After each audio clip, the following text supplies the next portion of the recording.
অবশেষে হাদি ভাইয়ের শেষ দেহটাও আমাদের থেকে বিদায় নিয়ে গেছে। ওসমান হাদি ভাইয়ের এই বিদায়টা আমাদেরকে অনেক কিছু শিক্ষা দিয়ে গেছে। আমরা যারা পড়াশোনা করতেছি তাদের জন্য এবং যারা রাজনীতি করতেছেন তাদের জন্য অনেক কিছু মেসেজ দিয়ে গেছেন। এরপর যারা বর্তমান সময়ের ইমাম মুয়াজ্জিন তথাকথিত আলেম সমাজ যারা আছেন, যারা কিনা একজন আরেকজনকে কাফের মুশরিক মুরতাদ বানাইতে ব্যস্ত, তাদের জন্য অনেক শিক্ষা আছে।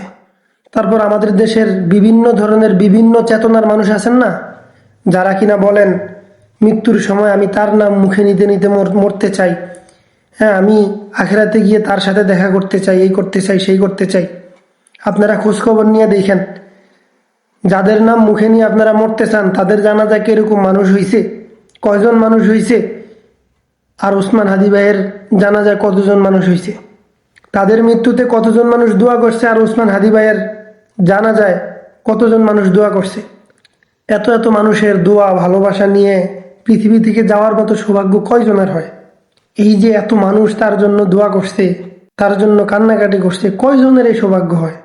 আপনাদেরকে একটা ছবি দেখাই, এই ছবিটার দিকে তাকান। হাদি ভাইকে যখন শেষবারের মতো বিদায় দিতে তার ওয়াইফ তার সাথে দেখা করতে যাইতেছিলেন, তখন এই হাদি ভাইয়ের স্ত্রী কিন্তু এই জেনারেশনের মেয়ে। আমি না আশ্চর্য হয়ে যাইতেছি, আমাদের দেশের তথাকথিত নারীবাদীরা কোথায়, যারা কিনা চিল্লে চিল্লে বলে ইসলাম নাকি নারীদের স্বাধীনতা কেড়ে নিছে। তথাকথিত বর্তমান সমাজের আলেম ওলামা উস্তাজ উস্তাজা পীর মাশায়েখ মাওলানা মুহাদ্দিস মুফাসসির সাহেবেরা, এই ছবি থেকে আপনাদের অনেক কিছু শিখার আছে। হাদি ভাই চাইছিলেন তিনি একা সংসদে যাবেন, কিন্তু দেখেন তিনি একা যান নাই, তিনি শত শত লক্ষ লক্ষ মানুষকে একসাথে নিয়ে সংসদে ঢুকছেন। সংসদটাকে সবার জন্য উন্মুক্ত করে দিয়ে গেছেন, পুরো দেশটাকে তিনি সংসদে নিয়ে গেছেন।